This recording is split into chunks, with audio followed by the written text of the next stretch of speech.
No vídeo de hoje eu vou falar sobre como os fãs são relevantes no mundo das histórias, sobre como eles se envolvem tanto nos personagens que fazem com que os roteiristas tenham mais medo do que respeito. São eles que fazem com que os roteiristas escrevam para os fãs e não para eles mesmos. Claro, as histórias devem agradar os fãs. Se os fãs não gostarem, não terá vendas de histórias como HQs, filmes, livros e jogos.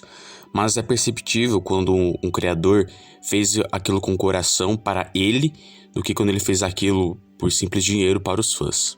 Como exemplo, aqui eu vou citar a HQ do Homem-Aranha, História de Vida, e como ela dribla essa parte dos fãs querem sempre dominarem e escolherem onde o personagem vai ir.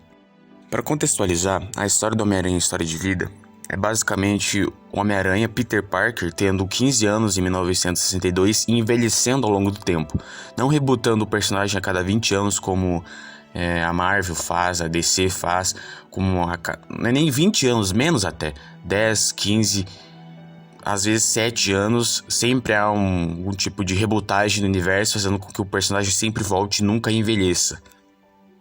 E essa HQ nem só foca em Homem-Aranha ou Peter Parker, mas ela também foca em fatos históricos, como a Guerra do Vietnã, onde os heróis, principalmente o Capitão América, vão lá intervir, vão lá ajudar os outros.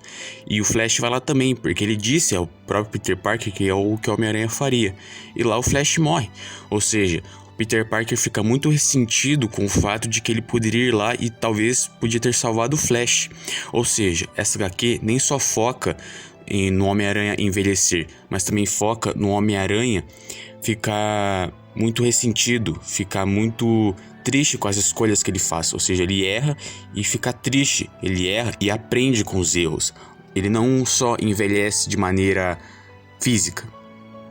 E nem só isso, Homem-Aranha História de Vida, ela foca muito mais no Peter do que no Homem-Aranha. Não é como o Homem-Aranha Azul, onde eu foco totalmente Peter, mas ali o Peter tem 2 filhos com a Mary Jane, ele se casa com a Mary Jane, ele tem uma empresa para cuidar justamente durante a Guerra Civil. Então, o foco no Peter Parker faz com que os fãs não sintam tanto poder, já que não é o Homem-Aranha, e sim o Peter Parker. Mas por que Homem-Aranha História de Vida é muito boa? Claro, eu também gosto de Homem-Aranha Azul, que também é muito bom, mas essa é boa porque os fãs não têm muito poder. Não é eles que escolhem, foram os roteiristas, os criadores que escolheram como a história deveria ser. E é muito boa porque aí o personagem, como eu já disse, ele envelheceu, ele amadureceu, ele aprendeu com os erros, ele entendeu tudo que ele tinha que entender. E isso é bom, porque não é sempre que o Homem-Aranha ganha na vida como ele tem uma empresa grande. Nas histórias de quadrinhos ele sempre vai ser um pobre que sofre com dívidas, que sofre com a Mary Jane, enquanto que na HQ ele sofreu com a Mary Jane, ele teve muitos problemas, mas depois ele consegue vencer, e isso foi muito bom, porque aí você pode ver um outro final para o Homem-Aranha, não o final que os fãs querem. Como eu já citei aqui, os fãs têm muito poder. Os fãs sempre tiveram muito poder, porque querendo ou não, se os fãs não compram, não adianta fazer, não vai vender e aí as vendas vão cair. Um grande exemplo dos fãs terem poder, seja pro bem ou pro mal, é o caso do Sonic.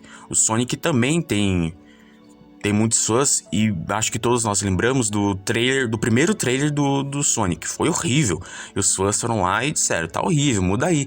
Aí mudaram e melhorou. Ou seja, os fãs têm esse poder pro bem, mas pro mal eles também têm poder, como no caso do Homem-Aranha ser sempre o mesmo.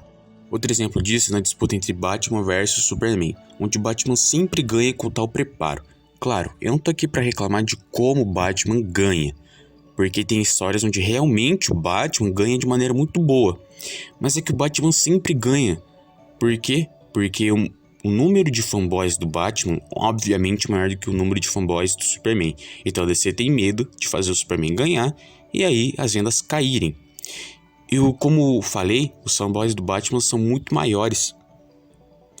E isso faz com que a DC sempre faça coisas com o Batman. Por exemplo, no universo animado da DC, só tem filme do Batman. Batman sangue não sei o que, filho do Batman, Batman louco. Sempre tem essas coisas. E até no Liga da Justiça Sombria, quem que tá na capa? O Batman.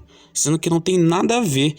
Por quê? Pra vender mais. Ou seja, os fãs, principalmente do Batman, fazem com que o Batman sempre esteja lá. Ou seja, se você não gosta muito de como que tá indo a evolução, a construção do personagem que você mais gosta, pode ter quase certeza de que ou são os roteiristas muito medrosos de inovarem, ou os fãs estão mandando ali dizendo o quanto tem que mudar, porque os fãs não querem mudança, os fãs nunca gostaram de mudança. Por isso que o Batman sempre ganha, por isso que o Homem-Aranha é sempre o mesmo. É por isso que sempre são as mesmas histórias, porque os fãs não querem mudança e os criadores, os roteiristas, eles são muito medrosos para darem algo um passo à frente e disserem assim: não, é a gente que manda, mas os fãs, como têm maior poder, são eles que mandam. Então, se você é um fã, tome muito cuidado com o jeito que a história tá indo, porque você pode estar estragando uma história muito promissória.